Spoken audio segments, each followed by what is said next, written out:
Imagine being hired to take care of a lonely millionaire, only to uncover secrets hidden behind all the luxury, secrets no one was ever meant to know. Sarah thought this would be just another job, but what she found inside that mansion changed her life forever. And if I told you that not even the greatest fortune can buy true happiness? Stay until the end, because this story has a twist you won't expect. Before we begin, subscribe to the channel and turn on notifications, because here, you'll find the most emotional and surprising stories. Now let's dive into the story. The winding road led to the grand Harrington estate, a mansion of classical architecture surrounded by towering walls and pristine gardens. Sarah took a deep breath before ringing the doorbell. She had worked as a caregiver before, but never for someone this wealthy. The door opened to reveal a stern-faced butler, who silently gestured for her to enter. The interior was just as magnificent as she had imagined, but there was something cold and melancholic in the air. Richard Harrington sat in a leather armchair near the fireplace. His gaze was hard, weary. "I don't need a babysitter," he grumbled as soon as he saw her. Sarah remained unfazed. She knew that behind such resistance was a man broken by time and loneliness. "I'm not here to babysit you, Mr. Harrington. I'm here to help," she replied gently.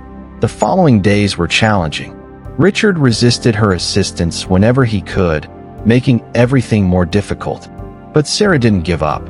With patience, she performed her duties, administering his medication, helping him move around. Slowly, he began to accept her presence, albeit reluctantly. But there was something more in that house. The wary glances of the staff, doors always locked, and dusty portraits piqued Sarah's curiosity. What was this man hiding? One evening, while tidying up Richard's bedroom, Sarah noticed a drawer slightly open. Inside was a bundle of old, yellowed letters.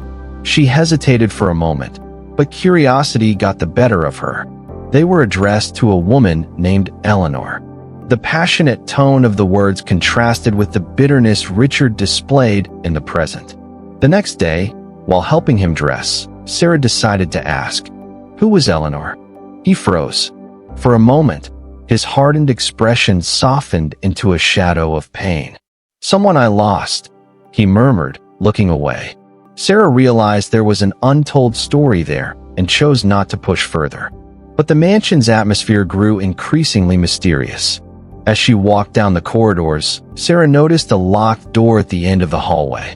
None of the staff spoke about that room, and all her attempts to find out more were met with silence.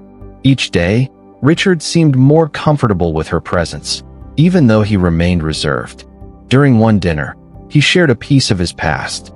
"Money can buy many things, Sarah, but it can't erase the mistakes of the past."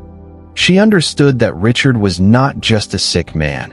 He carried a burden far heavier than his illness. Days turned into weeks, and Richard was no longer the grumpy man Sarah had met. He began to look forward to her visits, eager to hear her stories and her soft laughter. She treated him with care, not as a patient, but as someone who truly mattered. And that made all the difference. One stormy night, the mansion lost power. Sarah went to Richard's room with a flashlight and found him gazing out the window, deep in thought. "You know, Sarah, it's been a long time since I felt alive," he confessed. The sincerity took her by surprise. She sat beside him, listening as he spoke about regrets, bad choices, and how his fortune had never filled the emptiness he felt. Their connection deepened. Richard no longer avoided her touch, and Sarah began to see him differently. One night, as she read to him, their eyes met in an unexpected way. There was something there, something neither of them anticipated. Sarah felt conflicted. How could she fall for someone in his final days?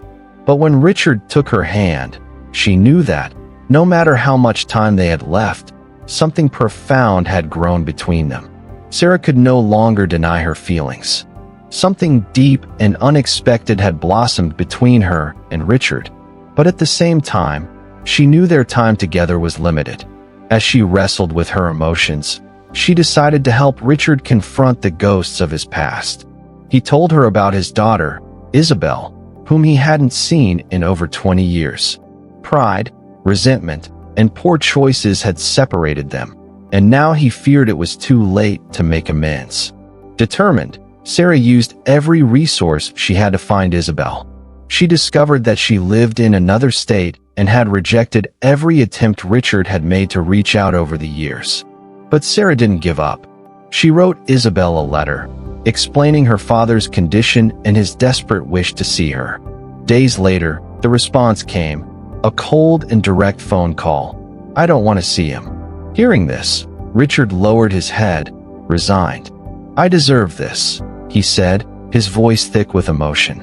But Sarah refused to accept that. She looked him in the eyes and said, "There's still time." And once again, she tried to persuade Isabel. This time, she laid out the truth in its rawest form. If she waited any longer, there would be no time left for regrets. The following week, a car pulled up in front of the mansion. Isabel entered the house hesitantly, her eyes filled with hurt and resentment. Sarah watched from a distance as father and daughter faced each other for the first time in decades. Richard tried to speak, but his voice faltered. It was Isabel who broke the silence. "Why now?" With tears in his eyes, Richard confessed everything. He spoke of past mistakes, of how his pride had kept him from reaching out sooner.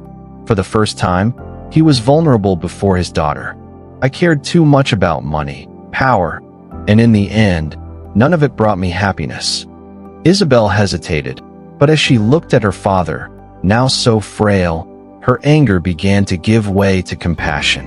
The following days were filled with reconciliation and healing. Richard, now at peace, spent his final moments surrounded by love. One quiet night, he held Sarah's hand and whispered, "You were my greatest gift."